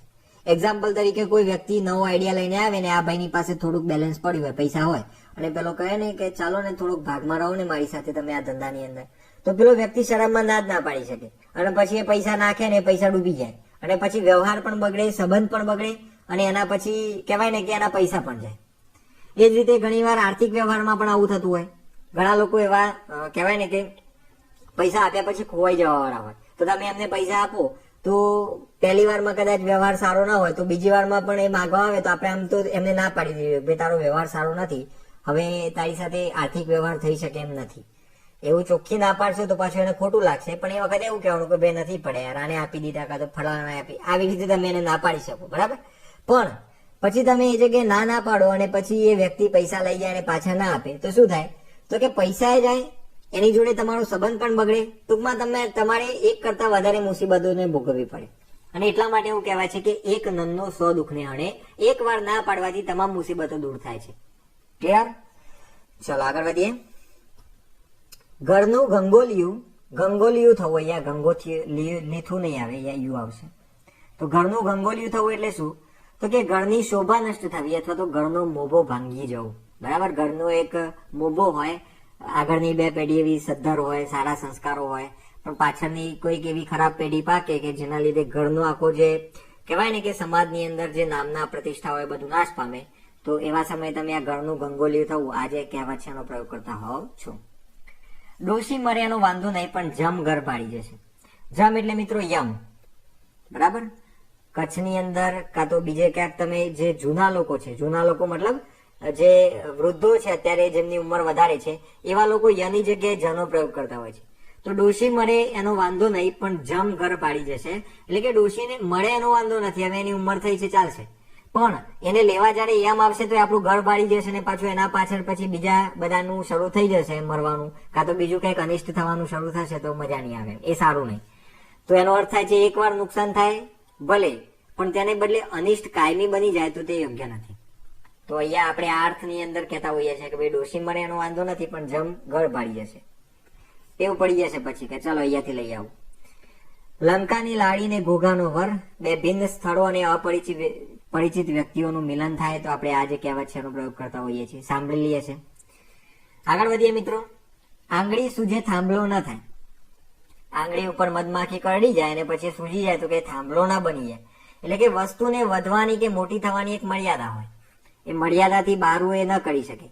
સેમ વસ્તુ મિત્રો દરેક જગ્યાએ લાગુ પડે કે કોઈ વ્યક્તિ માંડ 10માં માંડ 2 માર્ક્સ પેલા શું કહેવાય ગ્રેસિંગ મૂક્યા હોય ત્યારે પાસ થયો અને પછી તમે એને યુપીએસસી કરાવવા બેસો, એવું નથી કે ન કરી શકે, હું બિલકુલ એવું કહેવા નથી માંગતો, પણ જે પણ કામ કરીએ છીએ એક કામની અંદર આપણી રુચિ અને આપણી ક્ષમતા આપણને ખબર હોવી જોઈએ. કારણ કે કેવું છે, આપણી ઈચ્છાઓ અમર્યાદ છે. ઘણા લોકો એવા હોય, નાના બાળક હોય ને ત્યારે એમને પૂછતા હોય કે શું બનીશ તું, એટલે કે પાયલોટ બનીશ. બીજા કોઈકને પૂછે એટલે કે MBBS કરીશ, ડોક્ટર બનીશ. કોઈકને પૂછ્યું એટલે કઈક એવું કે ભાઈ હું તો એરોનોટિક્સ ની અંદર જઈશ, કાં તો હું નાસા ની અંદર જઈશ, આવું બધું એ કહેવાના હોય. પણ પોતાની શક્તિ ખબર હોવી જોઈએ અને પોતાની રુચિ, પોતાને રસ કઈ બાબતમાં છે આ ખબર હોવી જોઈએ. એમ અહીંયા પણ આપણે તૈયારી કરતા હોઈએ તો આપણને પોતાની ક્ષમતા ખબર હોવી જોઈએ કે ભાઈ ખરેખર હું આ ફિલ્ડ માટે બનેલો છું, બનેલો છું તો મારે તૈયારી કરાય. પણ જો પછી 10 વર્ષથી કાં તો 5 વર્ષથી મહેનત કરતા હોય અને જુનિયર ક્લાર્કમાં 15 માર્ક્સ જ આવતા હોય તો પછી ખબર પડી જવી જોઈએ કે હવે આપણે આ ફિલ્ડ માટેના માણસ નથી, આપણે મૂકી દેવું જોઈએ. આપણે કંઈક બીજી ફિલ્ડ માટે બનેલા છીએ. આપણે ફેલ નથી, પણ આપણે બીજી ફિલ્ડ માટે બનેલા છીએ. તો અહીંયા આંગળી સુધી થાંભલો ન થાય. વસ્તુને વધવાની કે મોટી થવાની મર્યાદા હોય છે. મિત્રો, આના જેવી બીજી એક કહેવત છે, દેડકો ગમે તેટલો ફૂલાય પણ બળદ ન બની શકે. તો એનો પણ આની અંદર જે અર્થ મળે છે એવો જ અર્થ એમાં આપણને જોવા મળે છે. કૂતરા બિલાડાનો મેળ. કૂતરા બિલાડાનો મેળ એટલે શું? તો કે ભારે દુશ્મનાવટ. બરાબર, જેમ સાપ નોળિયો કહેતા હોઈએ છીએ એમ કૂતરા બિલાડાનો મેળ એટલે ભારે દુશ્મનાવટ. આગળ વધીએ મિત્રો. 14મું રતન ચખાડવું એટલે માર મારવો. 14મું રતન એટલે આપણે આગળ પણ જોયું હતું. 14મું રતન એટલે 13 રતન એવા હોય કે જેની અંદર તમે જેમ પેલું નહીં સામ દામ દંડ ભેદ એવી રીતે બધું સીધે સીધું ચાલતું હોય. પણ આ જે 14મું રતન છે એ પછી છેલ્લો રસ્તો હોય. જયારે કોઈ વ્યક્તિ ન માને ત્યારે એને પછી 14મું રતન ચખાડવું પડે એટલે કે માર મારવું પડે. બરાબર, એટલે આ એના માટેનો પ્રયોગ છે. એકલા વગરના મીંડા. તો ખબર છે આપણને એકલા મીંડા હોય તો એની કોઈ કિંમત નથી. એની આગળ જો એકડો લાગે તો એની કોઈ વેલ્યુ બનતી હોય છે. તો એટલા માટે આપણે અહીંયા જોઈ શકીએ કોઈ કિંમત ન હોવી. આગળ વધીએ મિત્રો. કૂતરાનો સંગ કાશીએ ન જાય. આ એક આખી વાર્તા છે. અત્યારે આપણે વાર્તામાં નથી પડવાના. બરાબર, કૂતરાઓ જાય છે ને પછી એ લડે છે ને બીજા કૂતરાઓ સાથે બધું. ટૂંકમાં એ કાશીએ નીકળ્યા હોય છે પણ કાશીએ પહોંચી શકતા નથી. તો એ જ રીતે અહીંયા યોગ્ય વ્યક્તિની આગેવાની વિના કોઈ કાર્ય સિદ્ધ નથી થતું. બરાબર, આગેવાન પ્રોપર ના હોય. આગેવાન જ એવું હોય કે જે થોડીક લાલચ થોડું પ્રલોભન જોઈને એની અંદર ખેંચાઈ જતો હોય તો પછી એ સંઘ કાશીએ ન પહોંચે. અને આવા કેટલાય આંદોલનો મિત્રો ભૂતકાળની અંદર થયેલા છે. હું પર્ટિક્યુલર કોઈ આંદોલનનું કોઈ વ્યક્તિનું નામ લેવા માંગતો નથી, પણ તમે બધાએ અનુભવ કરેલો હશે કે ખેડૂતો માટેનું કંઈક કામ કરવા માટે કોઈ પાર્ટી નીકળી હોય ને આવું બધું ઘણા બધા હોય. ઘણા બધા સંઘ અત્યાર સુધી નીકળેલા છે પણ એ કાશીએ પહોંચ્યા નથી. કેમ? તો કે એની અંદર પ્રોપર આગેવાની નહોતી. ચલો આગળ વધીએ. હવનમાં હાડકું તો શુભ કાર્યમાં વિઘ્ન નાખવું. આપણને ખબર હશે. તાંબાની તોલડી 13 વાના માંગે. ઘર સંસાર માંડો ત્યારે ઘણી ચીજ સામગ્રી જોઈએ. જો મેં તમને કહેલું કે રિપીટ પણ થાય છે. આ મિત્રો ફરીથી અહીંયા સ્લાઇડ ની અંદર રિપીટ નથી થયું. આ પરીક્ષાની અંદર રિપીટ થયેલી કહેવત છે. બાકી એવું નથી કે અહીંયા પહેલા મૂકેલું અહીંયા બીજી વાર આવી ગયું. આ પેપરની અંદર રિપીટ થયું છે એટલા માટે અહીંયા મેં ફરીથી મૂકી છે, જેથી હું તમને બતાવી શકું કે કહેવતો રિપીટ થાય છે. કોલસાની દલાલીમાં હાથ કાઢા. તો કે દુર્જન સાથે કામ કરવાથી કલંક લાગે જ છે. બરાબર, આ આપણે જાણતા હોઈએ છીએ. આપણી જેવી મિત્રતા હોય એવા આધારે આપણે એની સાથે રહેતા હોઈએ તો આપણને લોકો પણ એવું જ સમજે. જાત વિના ભાત પડે નહીં. તો સારો જ સારી વસ્તુ ગ્રહણ કરી શકે. જાતે કામ કર્યા વિના શું છે આગળ? જાતે કામ કર્યા વિના સફળતા મળે નહીં. એટલે કે ટૂંકમાં આ તો તમે મિત્રો સાંભળ્યું છે કે ભાઈ જાત વિના ભાત ના પડે. સારી વસ્તુ સારો જ ગ્રહણ કરી શકે અથવા તો આપણે કોઈ પણ સફળતા મેળવવી હોય તો એના માટે આપણે જાતે કામ કરવું પડે, જાતે નીકળવું પડે. અત્યારે શું છે, કોઈ વ્યક્તિ જાતે કામ કરવા માંગતો નથી અને પછી સફળતાની અપેક્ષાઓ કરે છે. તમારે પણ કેવું છે, જુઓ આ એક મેન્ટાલિટી છે. ઘણા બધા મિત્રોના મને એવા મેસેજ આવે છે, એવા કોલ આવ્યા છે કે એ જયારે કહે ને ત્યારે મને થોડુંક હસવું આવી જાય. ઘણા એવા મને ફોન કરીને કે સાહેબ મેં તમારો કોર્સ લીધો હતો, મારે 45 જ માર્ક્સ આવે. કોઈ મને ફોન કરીને કે સાહેબ મેં તમારો કોર્સ લીધો હતો, મારે 65 જ માર્ક્સ આવે. એટલે પછી હું એમને પૂછું, તમે કોર્સની અંદર બધા જ વિડીયો જોયા હતા? તો કે અમુક જોયેલા. પછી કહું હેન્ડ રિટન નોટ મૂકેલી આપણે, તમે વાંચી હતી? તો કે થોડીક વાંચી હતી. કાં તો ઘણા તો એવા હોય છે કે જોઈ જ નહોતી. તો પછી કેવી રીતે પાસ થવાય મિત્રો? કેવી રીતે માર્ક્સ આવે? એટલે અત્યારે એક એવી મેન્ટાલિટી થઈ ગઈ છે કે આપણે કોઈ પણ કોર્સ લીધો, આપણે કોઈ પણ ક્લાસીસ કર્યા, આપણે કોઈ પણ એકેડેમીમાં એડમિશન લીધું, એનો અર્થ એવો થઈ ગયો કે હવે બધી જ જવાબદારી એ લોકોની, આપણે પાસ થવા જોઈએ એમની જવાબદારી આવે. પણ મિત્રો ગીતામાં પણ ભગવાને કહ્યું છે, ઉદ્ધરેદ આત્મનાત્માનમ. આપણો ઉદ્ધાર આપણે જાતે જ કરવો પડશે. બરાબર, આપણો ઉદ્ધાર બીજો કોઈ કરવા નહીં આવે. એટલે એની અંદર તમને માર્ગદર્શન આપી શકે, કઈ વસ્તુ નથી વાંચવાની એ તમને ખબર પડી શકે, કઈ જગ્યાએ આપણે ખોટો સમય વ્યર્થ કરીએ છીએ એ આપણને કહે. આપણને કદાચ મટીરિયલ પ્રોવાઈડ કરે પણ એ આપણે તૈયાર તો જાતે જ કરવું પડે. લખવાની પ્રેક્ટિસ તો આપણે જાતે જ કરવી પડે. એ કઈ એવું નથી કે તમને 2-4 નિબંધના નમૂના આપ્યા અને એ જ નિબંધ ત્યાં પૂછાવાના છે ને તમારે અહીંયા ગોખીને પછી એ લખી લેવાના છે. તો એના માટેની જે તૈયારી છે તમારે જાતે કરવી પડે. અને હું તમને લખીને આપી દઉં કે આજે પણ જે લોકો આ એટીટ્યુડ રાખે છે કે ભાઈ મેં ક્લાસીસ કર્યા, મેં એકેડેમીની અંદર એડમિશન લીધું કાં તો સબસ્ક્રિપ્શન લીધું છે, તો એ લોકોની જવાબદારી મને પાસ કરવાની, એ લોકો જીવનની અંદર ક્યારેય સફળ નહીં થાય. એ લોકો ક્યારેય સફળતા નહીં મેળવે ગવર્મેન્ટ ફિલ્ડની અંદર, એ મારી તમને ગેરંટી છે.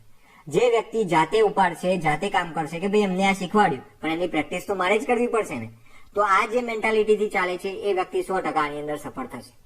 એટલે તમે પણ જો બેમાંથી કઈ બાજુ આવો છે તમારે જોઈ લેવાનું. સફળતા મેળવવી હોય તો બીજા નંબરનું જે એટીટ્યુડ છે કે ભાઈ મારે ચાલવું પડશે, બરાબર, મારી જવાબદારી છે, મારે નોકરી મેળવવી છે, મારે સફળ થવું છે, તો એ મારા હાથમાં છે અને મારે મહેનત કરવી પડશે. 2 વાગ્યા સુધી, 2:30 વાગ્યા સુધી, 3 વાગ્યા સુધી મારે જાગવું પડશે. તો આ જે બાબત છે ને એ તમારે યાદ રાખવાની છે. ચલો, રખપતનો સખપત. તો રખપતનો સખપત એટલે જાતે સાચવીએ એટલી જ આબરૂ સચવાય. જો આની અંદર પણ એવું છે કે આપણે જાતે પોતાની જાતે કંઈક કામ કરવું પડશે, આપણા બદલે બીજો કોઈ કામ કરશે નહીં. વાડ વિના વેલું ન ચડે તો આધાર વિના વિકાસ ન થાય, યાદ રાખીશું.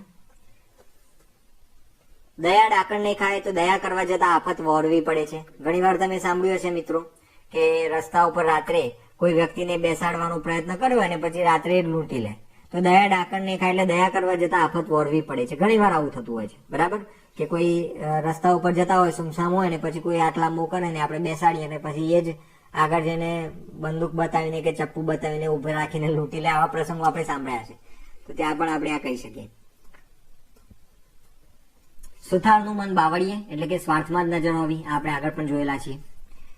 વાવડી ચસકી એટલે અક્કલ વગરની વાતો કરવી, બરાબર, વાવડી ચસકી એટલે અક્કલ વગરની વાતો કરવી. બુંદની બગડી તે હોજથી ન સુધરે, બરાબર મિત્રો, બુંદથી બગડી હોજથી ન સુધરે એટલે કે એકવાર ગયેલી આબરૂ પાછી આવતી નથી. એટલે આપણને એવું લાગે કે ધીમે ધીમે ધીમે એક ટીમ્પાથી બગડેલી વસ્તુ હોય એ પછી આખું હોજ ભરીએ તો પણ એની અંદર સુધરે નહીં, બરાબર છે. ચાલો, જર ગયો ને જેબ ગયો એટલે જેની પાસે ધન નથી તે આબરૂભેર જીવી શકતો નથી. આપણે આગળ પણ જોઈ ગયા, બરાબર. આનો અહીંયા આપણી કહેવત બદલાઈ છે એટલે આપણે તો કહેવત યાદ રાખવાની છે. અર્થ તો આપણને એનો યાદ હોવો જ જોઈએ. પણ જર ગયો ને જેબ ગયો એટલે શું? તો કે પૈસા ગયા એટલે પછી એ વ્યક્તિની આબરૂ પણ રહેતી નથી, એનો એ આબરૂભેર જીવી શકતો નથી, બરાબર. અહીંયા મિત્રો આજે છે બુંદ બગડે તે હોજથી ન સુધરે. તો આની અંદર પણ એવું છે કે એકવાર તમારા જીવનની અંદર કોઈક નાનું એવું કલંક પણ લાગે તો પછી તમે ઘણું બધું કામ કરો ને તો પણ એ સુધરતું નથી. સમજી લો કે તમારા ઘરે 2, 3, 4, 5 લીટર દૂધ હોય ને એમાં 2 ટીપા કેરોસીન નાખો ને તો પછી એમાંથી કેરોસીનની જ સ્મેલ આવે. એમ અહીંયા પણ એકવાર આપણા જીવનની અંદર કોઈ કલંક લાગ્યું ને તો પછી લોકો એવું જ લાગે કે આમનું આખું જીવન જ આનાથી લેપાયેલું હશે, આખું જીવન જ આ લોકોએ આજ કર્યું હશે, બરાબર. ચલો આગળ જઈએ. ખાતર ઉપર દિવેલ તો નુકસાન પર વધારે નુકસાન. આ વસ્તુ આપણે રૂઢિપ્રયોગમાં જોઈ ગયેલા છીએ. સવામણ તેલે અંધારું. સવામણ તેલે અંધારું એટલે સાધનો હોવા છતાં ગેરવ્યવસ્થા હોય. ઘણી વાર કેવું હોય મિત્રો, બધી જ પ્રકારની વ્યવસ્થા હોય પણ આપણી પાસે પ્રોપર માર્ગદર્શન ન હોય તો આપણે એવા સમયે એ જે વસ્તુઓ છે, જે સાધનો છે એનો યોગ્ય ઉપયોગ કરી શકતા નથી. તો એવા જગ્યાએ આપણે આજે જોયું સવામણ તેલે અંધારું, આજે કહેવત છે એનો ઉપયોગ કરતા હોઈએ છીએ. જાજી કીડી સાપને તાણે એટલે કે સંપ અને સહકારથી મોટી આપત્તિને પણ પાર કરી શકાય છે.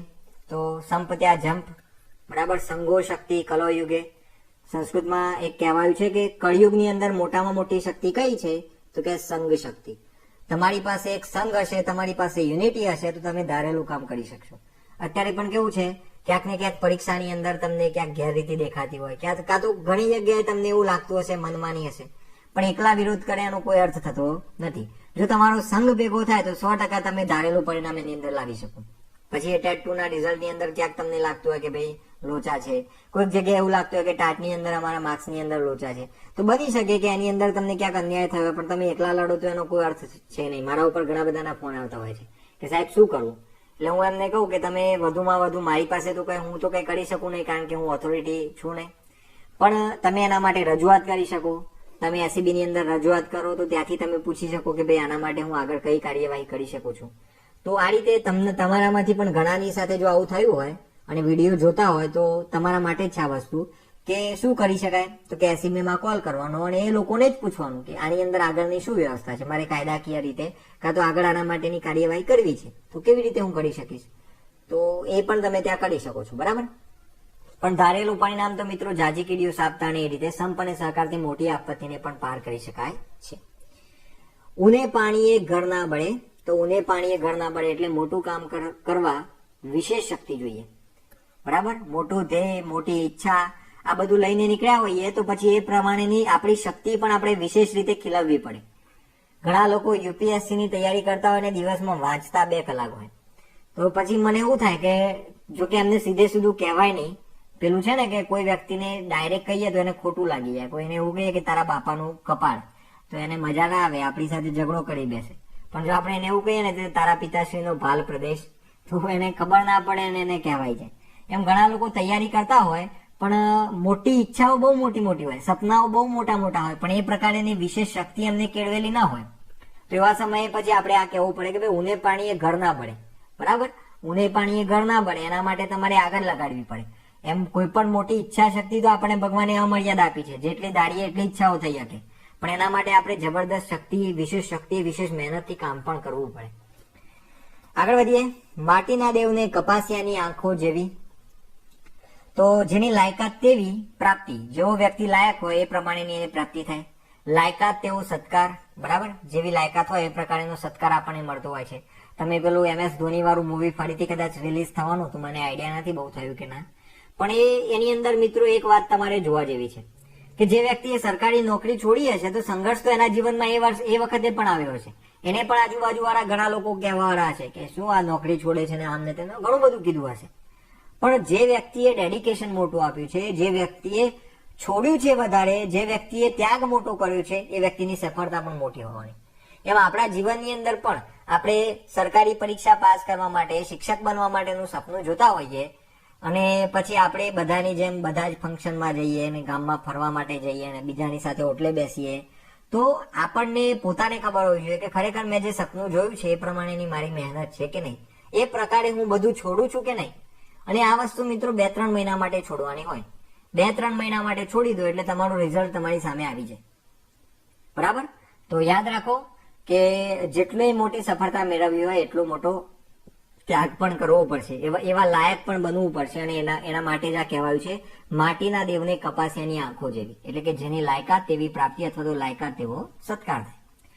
ઉલેચે અંધારું ન જાય, એટલે કે મિથ્યા પ્રવૃત્તિથી ઉકેલ ના આવે. બરાબર, ખોટા પ્રયત્નો કરવાથી કોઈ પણ પ્રકારનો ઉકેલ આવતો નથી. આપ સમાન બળ નહીં, મેઘ સમાન જળ નહીં. જો આની અંદર પણ એ જ વાત છે, જાત મહેનત સર્વશ્રેષ્ઠ છે. ફરીથી ગીતાની વાત, ઉદ્ધરેદ આત્મનાત્માનમ, પોતાનો ઉદ્ધાર જાતે જ કરવો પડશે, બીજું કોઈ કરશે નહીં. તો યાદ રાખો, આપ સમાન બળ નહીં, મેઘ સમાન જળ નહીં. એ તો તમને ખબર જ હશે, ગમે તેવી સુકાઈ ગયેલી વનસ્પતિ હોય ને તો પણ તમે વરસાદનું પાણી પડે એટલે એને જીવંત થતી જોયેલી છે. એટલા માટે અહીંયા ટૂંકમાં મિત્રો શ્રેષ્ઠતાની વાત કરેલી છે. તો પાણીમાં જેમ વરસાદનું પાણી સર્વશ્રેષ્ઠ, એમ આપણી અંદર પણ આપણું જે પોતાનું બળ છે, પોતાની જે મહેનત છે, સર્વશ્રેષ્ઠ છે.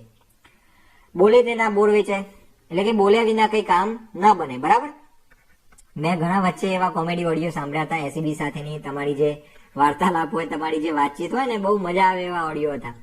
તો ઘણી વાર બોલવું પણ પડતું હોય છે. બરાબર, તો દરેક જગ્યાએ એવું નહીં કે પછી તમે ચૂપ રહીને જ કામ. ઘણા લોકો સરકારી ખાતામાં જાય ને તો એમને એક પ્રકારનો ડર હોય અંદર કે સાલું આમ થશે તો, કંઈક કહેશે તો. અરે કાંઈ નહીં, બોલવાનું. જે જગ્યાએ જરૂર હોય, જે જગ્યાએ અન્યાય થતો હોય ત્યાં બોલવું પણ પડે. બરાબર, એ જ રીતે તમે કોઈ ધંધો કરતા હોય ને એની અંદર તમારે વેચાણ કરવું હોય તો તમારે એના માટે બોલવું પણ પડે. તો આ બધી જ બાબતો યાદ રાખવાની. કહેવા તો પરીક્ષામાં તો કામમાં આવશે જ, પણ સાથે સાથે જીવનમાં પણ આપણા માટે બહુ કામની છે. કોલસાની દલાલીમાં હાથ કાળા, તો કે દુર્જનની સાથે કામ કરવાથી કલંક લાગે છે. જુઓ મિત્રો, આ ફરીથી રિપીટ થયું. આપણે આગળ પણ આ જોઈ ગયા. પાકે ગળે કાંઠા ના ચડે, આ પણ રિપીટ થયું.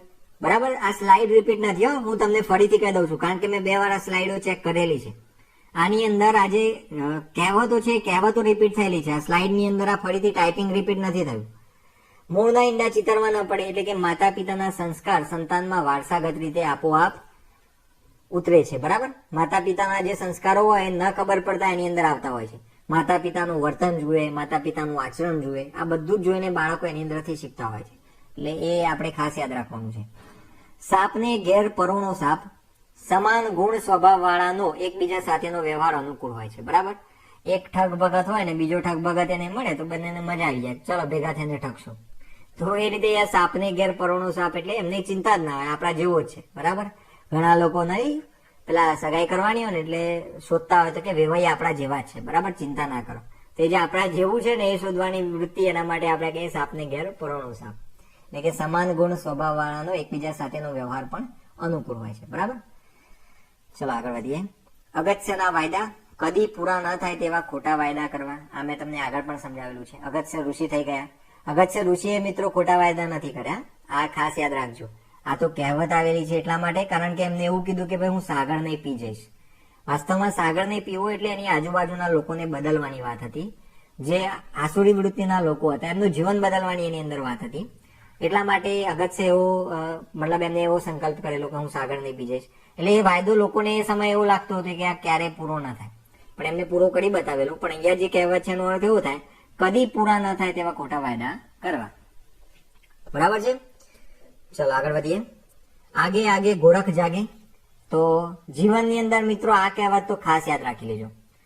મારી તમને બીજી બધી કદાચ કહેવતો હું તમને નહીં કહી શકું, પણ આ કહેવત તમે તમારા જીવનમાં પચાવી લીધી તો 100% તમારા જીવનની અંદર સફળતા તમને મળશે મળશે ને મળશે. આગે આગે ગોરખ જાગે એટલે આગળ સારું થઈ રહેશે એવો વિશ્વાસ દર્શાવવો. ઘણા લોકો છે ને ધંધાની શરૂઆત કરે ને તો એ સમયે એમને એકથી શરૂઆત કરેલી હોય, એ ધંધા વિશે એમને બિલકુલ ખબર ના હોય. બિલકુલ એટલે એમને સામાન ક્યાંથી લાવવો, માલ સામાન ક્યાં વેચવો, કોણ ગ્રાહક છે આટલા સુધીની ખબર નથી હોતી. એવા લોકો પણ ગાંડા હોય છે, ધંધો શરૂ કરી દે છે અને એમને પૂછે ને એટલે ઘણીવાર ઘણા લોકો તો આ બોલતા પણ હોય છે કે ભાઈ તો આગે આગે ગોરખ જાગે, ચિંતા નહીં કરવાની. અને આ જે તમારો કોન્ફિડન્સ છે ને કે ચલો ને તો આગળ જેમ જેમ વધતા જઈશું એમ બધું આવડતું જશે, ચિંતા શું કરવાની. તો આ જે તમારો કોન્ફિડન્સ છે એ તમને આગળ લઈ જશે. એટલે કે આગળ સારું થઈ રહેશે એવો વિશ્વાસ આપણને હોવો જોઈએ. આપણે બધા શું મેન્ટાલિટીથી ચાલીએ છીએ ખબર છે? આપણે કોઈ પણ નવો ધંધો કરવા જતા હોઈએ, અત્યારે તો આપણે તૈયારી કરીએ છીએ, પણ આપણી આજુબાજુમાં કોઈ કરતું હોય તો તમે એને કહી શકો છો. તૈયારીની અંદર પણ એવું હોય કે આપણે કોઈ પણ બાબત કરતા પહેલા આપણે એ બાબતના વિશે ચિંતા વધારે કરીએ છીએ. આપણને એવું થાય છે કે આની અંદર તો આટલી બધી ચેલેન્જીસ છે, આ ચેલેન્જીસ આવશે, હું કેવી રીતે ફેસ કરીશ. વાસ્તવમાં જે આવેલું નથી આપણે એની ચિંતા કરતા હોઈએ છીએ. એટલે આપણે બધા એવા છીએ કે આપણે પરફેક્શન લાવ્યા પછી આપણે ફિલ્ડમાં જવા માંગીએ છીએ. વાસ્તવમાં કેવું હોય મિત્રો, પરફેક્શન પ્રોસેસથી આવે. બરાબર? પરફેક્શન શેનાથી આવે તો કે જેમ જેમ આપણી પ્રોસેસ થતી જાય એમ આપણી અંદર પરફેક્શન આવતું જાય. પેલો જે કુંભાર હોય ઘડો બનાવે ને, પેલી વાર્તા તમે સાંભળેલી હશે કે કુંભાર 2 પ્રકારના વિદ્યાર્થીઓને ઘડા બનાવવાના કહે છે. તો એમાં એક જે ગ્રુપ છે એને એવું કહેવામાં આવે છે કે તમારે પરફેક્ટ ઘડો બનાવવાનો છે, અને બીજા ગ્રુપને એવું કહેવામાં આવે છે કે તમારે ઘડો બનાવવાનો છે પણ એ પરફેક્ટ હોય ના હોય ચાલશે. અને એ લોકોને જે સમય મર્યાદા આપવામાં આવે છે તો એની અંદરથી જે બીજું ગ્રુપ હોય છે કે જે લોકોને એવું નથી કીધું કે તમારે પરફેક્ટ ઘડો બનાવવાનો છે, તમારે વધારે ઘડા બનાવવાના છે, એવું જેને કહેવામાં આવેલું હતું, એ ગ્રુપના ઘડા પહેલા ગ્રુપ કરતા સારા હોય છે. કેમ એવું? તો કે પેલા લોકો એક જ ઘડાની અંદર પરફેક્શન શોધતા હતા અને એટલા માટે એમનો અનુભવ ન રહ્યો, એમને અનુભવ વધારે ન થયો. જ્યારે બીજું ગ્રુપ હતું એમને એક ઘડો બનાવ્યો, ખરાબ બન્યો, બીજો બનાવ્યો, થોડો સારો બન્યો, ત્રીજો બનાવ્યો, થોડો સારો બન્યો. એમ એમની ક્વોલિટી સુધરતી ગઈ અને એમના જે છેલ્લા ઘડાઓ હતા એકદમ સરસ મજાના બનેલા. એમ આપણે પણ તૈયારી કરીએ છીએ તો આવનારી મુશ્કેલીઓની ચિંતા નહીં કરવાની. રોડ ખાલી થાય એટલે ગાડી ચલાવવા નહીં નીકળવાનું, રોડ ભરેલો હોય એટલે ગાડી ચલાવવા નીકળવાનું. એમ કોમ્પિટિશન છે, પરીક્ષાની અંદર ગેરરીતિઓ થાય છે, બધું જ થશે. પણ એક મેન્ટાલિટી એ લઈને ચાલવાની કે આગે આગે જે પણ થશે હું જોતો જઈશ, મારો પ્લાન બી પણ રેડી હોવો જોઈએ અને પ્લાન એની અંદર પણ મારી એવી સખત મહેનત હોવી જોઈએ કે એ પરીક્ષા આવે તો પછી એની અંદર હું ચૂકવો ન છું. બરાબર? તો ખાસ યાદ રાખો, આગે આગે ગોરખ જાગે. નવો ધંધો કરતા હોય તો એની અંદર પણ આ વાત યાદ રાખવાની. બહુ ચિંતા નહીં કરવાની આગળ શું થશે, અમને તો ખબર જ નથી પડતી કેટલી કોમ્પિટિશન છે, ક્યાંથી સામાન લો, એ બધું બહુ નહીં જોવાનું. તમે ફિલ્ડમાં ઉતરશો એટલે ફિલ્ડ તમને શીખવાડશે. બરાબર? તો એ રીતે તમારે આની અંદર આગળ વધવાનું છે. સેમ એ જ અહીંયા મિત્રો, સેમ તો નથી. ઊંટ મરે ત્યારે મારવાડ સામે જુએ, જેનું દિલ જ્યાં લાગેલું હોય ત્યાં અંતે યાદ આવે. ઘણા લોકો કહેતા હોય છે ને કે ભાઈ અંતે રામ નામ લઈએ ને એટલે આપણું જીવન સફળ થઈ જાય. પણ અંતે રામ નામ યાદ આવે કેવી રીતે? આખા જીવનની અંદર રામનું નામ જ ના લીધું હોય તો કેવી રીતે યાદ આવે? રામ નામ એટલે ટૂંકમાં જે પણ મુસલમાન હોય તો અલ્લાહનું નામ હોય, ભગવાન હોય, ખ્રિસ્તી હોય તો ક્રિશ્ચન એમનું જે નામ હોય એ પ્રમાણે. પણ જે વ્યક્તિ આખા જીવનમાં એનો વિચાર જ ના કર્યો એને છેલ્લે પછી પૈસાની યાદ આવે કે આટલી જમીન છે અને કેટલા ભાવે વેચીએ તો રોડ ટચ ઉપર એને પોસાય, આ જ બધું એને યાદ આવે. તો એટલા માટે એ ઊંટ મરે ત્યારે મારવાડ સામે જુએ, એટલે જેનું દિલ જ્યાં લાગેલું હોય ને અંતે તેને એ જ યાદ આવે. બરાબર? ચલો, એક તો કારેલું ને પાછું લીમડે ચડ્યું, તો આપણે આગળ કદાચ જોયેલું છે. મૂળમાં વાંકવું અને વળી બહાનું મળી જવું. બરાબર? તો ઓલરેડી ટૂંકમાં એની અંદર કંઈક વાંક છે, એની અંદર કંઈક ખોટ છે અને પાછું વધારે એક બહાનું મળી જવું. તો એ જગ્યાએ પણ આપણે આજે કહેવત છે એનો પ્રયોગ કરી શકતા હોઈએ. આનો બીજો એક અર્થ એવો પણ થાય મિત્રો, એક તો કારેલું એટલે ઓલરેડી કડવું અને પાછું વધારે લીમડે ચડ્યું એટલે વધારે કડવું, એટલે કે ઓલરેડી એક દુર્ગુણ છે અને પાછું બીજો એક દુર્ગુણ એની અંદર ઉમેરાય. તો એવા સમયે પણ આપણે આજે કહેવત છે એનો પ્રયોગ કરતા હોઈએ છીએ. કાગડો દહીં થરું લઈ ગયો, તો કાગડો દહીં થરું લઈ ગયો એટલે સારી વસ્તુ નઠારાની હાથે જવી. જેમ કે અય્યરભાઈ બબીતા સાથે લગ્ન કરે તો કાગડો દહીં થરું લઈ ગયો આવું આપણે કહી શકીએ છીએ. બરાબર, સમજાઈ ગયું હશે. એક ઘાના બે કટકા, તળને ફળ ફેસલો કરવો અથવા તો ત્વરિત નિકાલ કરવો. બરાબર, એક ઘાના બે કટકા એટલે આ તો તમે સાંભળેલું હશે. ઘણા લોકો કહેતા હોય ફટાફટ કામ કરવાનું ભાઈ, એક ઘા ને બે કટકા, તળને ફળ ફેસલો લઈ લેવાનો, બહુ ચિંતા કરવાની નહીં, ત્વરિત નિકાલ કરવો. ઘેર ઘેર માટીના ચૂલા એટલે કોઈ ઘર તકરાર વગરનું ન હોવું. દરેક ઘરની અંદર કાંઈક ને કાંઈક કંકાસ હોય છે, તો એના માટે ઘેર ઘેર માટીના ચૂલા, આવી આપણે કહેવતનો પ્રયોગ કરતા હોઈએ છીએ. ચોરનો ભાઈ ઘંટી ચોર, ચોર કે ચોરનો ભાઈ તમામ સરખા. તો આ તો આપણે જાણીએ છીએ. દયા ડાકરને ખાય આગળ આવી ગયું, દયા કરવા જતા આફત વહોરવી. શેઠની શિખામણ ઝાપા સુધી, જો આ વાત યાદ રાખવાની. સારી સલાહનું પાલન થોડા સમય માટે રહે. ઘણા લોકો કોઈ સત્સંગમાં ગયા હોય, કોઈ કથામાં ગયા હોય, કોઈ મોટિવેશનલ સેમિનારમાં ગયા હોય અને પછી આમ ઊભા થાય ને એટલે સીટ ઉપરથી ઊભા થાય એટલે આમ પાછળ ખંચેરે. તો એ જે બધું ખંચેરે છે ને એમાં શું કરે છે, પોતાની જેટલી પણ બધી વાતો સાંભળેલી છે ને એ બધી ત્યાં મૂકીને જ જતા રહે છે. એમ આપણે પણ સારી બાબતોને એપ્લાય કરવાની છે, ખાલી સાંભળીને એને યાદ નથી રાખવાની. બરાબર, એટલે શેઠની શિખામણ ઝાપા સુધી એટલે કે સારી સલાહનું પાલન થોડા સમય માટે જ રહે છે. આપ ભલા તો જગ ભલા, આપણે સારા હોઈએ તો આપણી સાથે બધા સારો વ્યવહાર કરે છે. એવું નથી હોતું મિત્રો આજના જમાનામાં, પણ આ એક કહેવત છે એટલે આપણે યાદ રાખીશું. બરાબર, ચલો. ઉતાવળે આંબા ન પાકે, કોઈ કામ ઉતાવળમાં થાય નહીં, ધીરજથી સારું કામ થાય. આપણે આગળ જોઈ ગયા. કાગનું બેસવું ને ડાળનું પડવું, આકસ્મિક સંજોગોનું પરિણામ. બરાબર, અચાનક એવા સંજોગો જેવા ઉભા થાય કે એની અંદર જે કરીએ એ કાં તો કંઈક સારું થાય કાં તો કંઈક ખોટું થાય. તો એવા સમયે પણ આપણે આ કહી શકીએ છીએ. કુવામાં હોય તો હવાડામાં આવે, એટલે કે મૂળમાં શક્તિ હોય તો બહાર દેખાય, બાપમાં હોય તો બેટામાં આવે એવું કહે છે ને. એટલે આની અંદર ટૂંકમાં મેન જે સોર્સ છે ત્યાં હોય તો એના પછી જે સબ સોર્સ છે એની અંદર આવી શકે. ઘેર ઘેર માટીના ચૂલા, કોઈ ઘર તકરાર વગરનું ન હોવું. આ જો રિપીટ થયેલું છે. દી વાળે દીકરા, દી વાળે એટલે દીકરા એટલે શું? દી વાળે દીકરા એટલે સારા દીકરા કુળને ઉજ્જવળ કરે. બરાબર, જો મિત્રો ખાસ એક વાત યાદ રાખો, જો કે તમને એવું લાગતું હશે કે અત્યારે કહેવાથી સાઈડમાં થાય છે, પણ તમારે તમારી સફળતા નોંધવી હોય ને તો એનું પરિણામ, એનું જે માપદંડ હોય શું હોય? બરાબર, એનો માપદંડ તમારે નક્કી કરવો હોય કે તમે સફળ થયા કે નહીં, એ તમે કેવી રીતે નક્કી કરશો? તો યાદ રાખો, જ્યારે તમારા પિતાને, તમારા ઘરના લોકોને તમારા ઉપર ગર્વ થાય ને, એવું જ્યારે લાગે કે ના ખરેખર મારા ઘરના લોકો મારા ઉપર ગર્વ કરે છે, એવું જ્યારે લાગે ત્યારે સમજવાનું કે તમે ખરેખર પોતાનું જે જીવન છે એની અંદર તમે એનો ઉપયોગ કરેલો છે, કાં તો તમારું કર્તવ્ય છે તમે સારી રીતે બજાવ્યું છે. એટલે યાદ રાખવાનું, ખાલી ઘણા લોકો એવું નહીં કે નોકરી મળે એટલે આપણે સફળ થઈ ગયા. ઘણા લોકો નોકરી મેળવીને પણ એના ઘરના લોકો એનાથી સુખી નથી હોતા. તો દીવાળે દીકરા એટલે સારા દીકરા કુળને ઉજ્જવળ કરે છે. એમાં આપણે પણ ખાલી શિક્ષક બની જઈશું એનો અર્થ એવો નથી કે આપણે જીવનની અંદર બધું જ પામી લીધું. યાદ રાખવાનું, આપણા ઘરના લોકોને આપણા ઉપર ગર્વ થવો જોઈએ કે ના ખરેખર મારો દીકરો છે. યથા નામા તથા ગુણા, સંસ્કૃતની અંદર મિત્રો બહુવચન છે. આ નામા અને ગુણા એ બહુવચન છે એટલા માટે અહીંયા નામા અને ગુણા છે. બરાબર, બાકી આમ તો નામ અને ગુણ આવે, પણ જેવું નામ એવા ગુણો, તો અહીંયા આપણને દેખાય છે જેવું નામ તેવા ગુણો. બીજી એક આવી કહેવત છે, યથા રાજા તથા પ્રજા, જેવો રાજા હોય તેવી પ્રજા થાય. ચલો એનાથી આગળ, ખાધી ખીચડીને ગયા વિસરી, એટલે કે કરેલા ઉપકારને ભૂલી જવું. મિત્રો આપણે યાદ કરેલા ઉપકારને ભૂલી જનાર વ્યક્તિને આપણે શું કહેતા હતા? તો કે કૃતજ્ઞ કહેતા હતા એને આપણે. બરાબર, બે શબ્દો હતા, એક હતો કૃતજ્ઞ. આ કૃતજ્ઞનો અર્થ હતો તો મિત્રો કરેલા ઉપકારને યાદ રાખનારો વ્યક્તિ, અને બીજો કરેલા ઉપકારને ભૂલી જનારા વ્યક્તિને આપણે કૃતજ્ઞ કહેતા હતા. બરાબર, તો આ બાબત પણ યાદ રાખીશું. અને આ ખાધી ખીચડીને ગયા વિસરીનો અર્થ કરેલા ઉપકારને ભૂલી જાઓ. ચિંતા કરતા ચિંતા કઠણ, ચિંતા મરણ કરતા પણ ખરાબ છે. બરાબર, ખાસ યાદ રાખો, મેં તમને આગળ પણ વાત કરી. ચિંતા ક્યારે થાય? તો કે જ્યારે આપણે મહેનત સાઈડમાં મૂકીએ ને ત્યારે આપણને ચિંતા શરૂ થાય. તમારે અનુભવ કરવો હોય તો કરજો. જ્યારે તમે કોન્સન્ટ્રેશનથી વાંચવા બેઠેલા હોય ને ત્યારે તમને બિલકુલ ચિંતા નહીં થાય, પણ જેવી ચોપડી બાજુમાં મૂકીને એટલે બધી જ ચિંતાઓ મગજમાં શરૂ થાય કે શું થશે, પાસ થશું કે નહીં, છેલ્લો પ્રયત્ન છે, ઉંમર થવા જઈ રહી છે. આ બધું ક્યારે આવશે? તો કે જ્યારે તમે મહેનત બંધ કરશો ત્યારે. એટલે કે કૃતિ વગરનું તમારો જે વિચાર છે ને એટલે ચિંતા. જેની અંદર તમારી મહેનત નથી અને તમે ખાલી વિચાર કરો છો કે શું થશે, એ એટલે ચિંતા.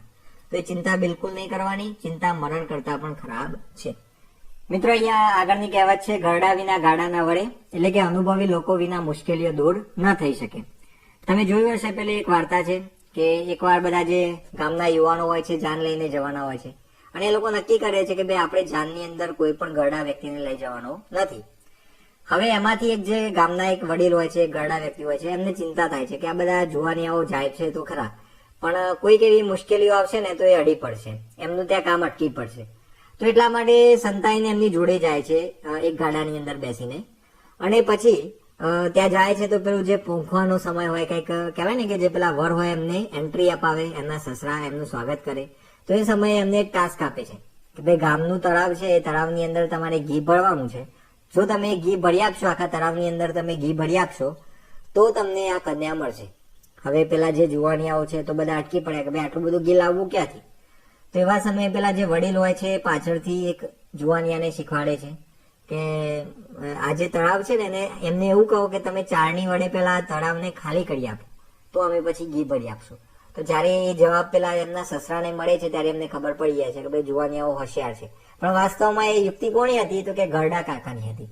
એટલા માટે અહીંયા કહેવાય છે ઘરડા વિના ગાડા ન વળે. બરાબર, એટલે કે અનુભવી લોકો વિના મુશ્કેલીઓ દૂર ન થઈ શકે. સંપ ત્યાં જંપ, સાયકલ ત્યાં પંપ, આ તો આપણે સાંભળેલું હશે. સંપથી શાંતિ અને સુખ મળે છે. જન સેવા જ પ્રભુ સેવા, માનવ સેવા જ સાચી પ્રભુ ભક્તિ છે. તો આ પણ આપણે જાણીએ છીએ. પાકે ગળે કાંઠા ના ચડે, અમુક વખત વીતી ગયા પછી પરિસ્થિતિ ન સુધરે, આગળ આવી ગયું. જીવતો નર ભદ્રા પામે, આ પણ આપણે આગળ જોઈ ગયા છીએ. બરાબર, જીવતો એટલે જીવંત વ્યક્તિ. એક નૂર આદમી હજાર નૂર કપડા, યોગ્ય કપડાથી વ્યક્તિ વિકસે છે, વ્યક્તિત્વ વિકસે છે. બરાબર, એક નૂર આદમી હજાર નૂર કપડા, એટલે કે યોગ્ય કપડાથી વ્યક્તિત્વ વિકસે છે. તમે જેવા કપડા પહેરો છો, જેવો પોશાક પહેરો છો, એનાથી પણ તમારું વ્યક્તિત્વ નક્કી થતું હોય છે. એનો અર્થ એવો નથી કે સારા કપડાની અંદર રહેનારા લોકોનું જ વ્યક્તિત્વ વિકસે, પણ વ્યક્તિત્વની અંદર ક્યાંક ને ક્યાંક તમારા કપડાનો પણ મોટો ભાગ ભજવાતો હોય છે. બરાબર, ચલો આગળ વધીએ. કૂતરું તાણે ગામ ભણી, શિયાળ તાણે સીમ ભણી, એટલે કે વિચારોમાં મતભેદ હોય, એક પેલી બાજુ તાણતો હોય અને બીજું બીજી બાજુ તાણતો હોય. તો આ જે છે કૂતરું તાણે ગામ ભણી, એટલે કે કૂતરાના અને શિયાળના બંનેના મોઢામાં કંઈક માંસનો લોચો ટુકડો આવ્યો હોય, એક ગામ તરફ ખેંચતું અને બીજું એનો સીમ એટલે કે ગામની બહારની જે જંગલ તરફનો રસ્તો એ બાજુ ખેંચતું હોય. ટૂંકમાં વિચારોમાં મતભેદ હોય ત્યારે આપણે આ જે કહેવત છે કૂતરું તાણે ગામ ભણી, શિયાળ તાણે સીમ ભણી, આનો ઉપયોગ કરતા હોઈએ છીએ. ના મામા કરતા કાળા મામા સારા, એટલે કે કશું જ ન હોય તેના કરતા થોડું હોય તે સારું. કશું ન હોય તેના કરતા થોડું હોય તે સારું. ચલો, રામ રાખે તેને કોણ રાખે, આ તો આપણે જાણીએ છીએ. પ્રભુ રક્ષે તેને કોઈ નુકસાન ન કરી શકે. તમે જાણો છો મિત્રો, ઘણા બાળકો બોરવેલની અંદર પડી જાય, ઘણા બાળકોને જમીનમાં દાટી દેવામાં આવ્યા હોય, ઘણાને કચરા પેટીમાં ફેંકી દીધા હોય, ઘણા એક્સિડન્ટ એવા થાય કે જેની અંદર ગાડીની હાલત જોયા પછી આપણને એમ લાગે કે આ તો જીવે જ નહીં, પણ એવી પરિસ્થિતિમાં પણ એમને કશું જ ન થયું હોય એવા આપણે કેટલાય કિસ્સાઓ જોયા છે. તો એ શું છે તો કે રામ રાખે અને કોણ રાખે, એટલે કે ભગવાને જ નક્કી કર્યું છે કે આની રક્ષા કરવાની છે, એને કોઈ નુકસાન ન કરી શકે. ઘરડા જ ગાડા વાળે, આપણે આગળ આ વસ્તુ જોઈ ગયા. અનુભવી લોકો મોટી આફતમાંથી ઉગાડી શકે છે. 12 બુદ્ધિ 16 જ્ઞાન, આવ્યા તો આવ્યા નહીં તો પથ પહાણ, એટલે કે 12 બુદ્ધિ અને 16 વર્ષ ના થાય એટલે આપણને શાન આવી જોઈએ. એ જ્ઞાનની જગ્યાએ શું આવવું જોઈએ મિત્રો? શાન આવવું જોઈએ. બરાબર, તો શાન આવવું જોઈએ. આમ તો 16 શાન, તો 12 બુદ્ધિ 16 શાન, આવ્યા તો આવ્યા નહીં તો પથ પહાણ, એટલે કે વયના વિકાસ પ્રમાણે ગુણો ન વિકસે તો જીવનમાં દુઃખમય બને છે. બરાબર, જીવન દુઃખમય બને છે. એટલે કે જે પ્રમાણે વય હોય આપણી, જે પ્રમાણે ઉંમર હોય એ પ્રમાણે આપણી અંદર ગુણોનો પણ વિકાસ થવો જોઈએ. એના માટે આપણે કહેતા હોઈએ છીએ 12 બુદ્ધિ 16 શાન, આવ્યા તો આવ્યા નહીં તો પથ પહાણ. આગળ વધીએ. નાનો પણ રાઈનો દાણો, નાની ઉંમરમાં વધુ જ્ઞાન હોવું, નાનું હોય તો પણ તેની ઉપેક્ષા કરવી નહીં. આ વસ્તુ મિત્રો આપણને શંકરાચાર્ય, સ્વામી વિવેકાનંદ આ બધાના જીવનની અંદર જોવા મળે છે. બરાબર, કે નાના હતા પણ એ વખતના બૌદ્ધ ધર્મના લોકોએ એમને ક્યાંક ને ક્યાંક એવા સમજ્યા કે આ તો શું કરી શકવાના, નાની ઉંમરના છે. પણ એ જ નાની ઉંમરના શંકરાચાર્યએ નાની ઉંમરમાં એટલું પ્રચંડ કામ કર્યું કે જે બગડેલો બૌદ્ધ ધર્મ હતો, બૌદ્ધ ધર્મ ખરાબ નથી, પણ બૌદ્ધ ધર્મની અંદર જે ખરાબ બાબતો ઘૂસી હતી એ બૌદ્ધ ધર્મને ભારતની બહાર, સીમાડાની પાર પહોંચાડી દીધું. તો નાનો પણ રાઈનો દાણો, એટલે નાની ઉંમરમાં પણ વધુ જ્ઞાન હોવું, અથવા તો નાનું હોય તો પણ તેની ઉપેક્ષા કરવી નહીં. ભેંસ આગળ ભાગવત ને અંધા આગળ આળસી, એટલે કે અણસમજુને ઉપદેશ આપવો નકામું છે.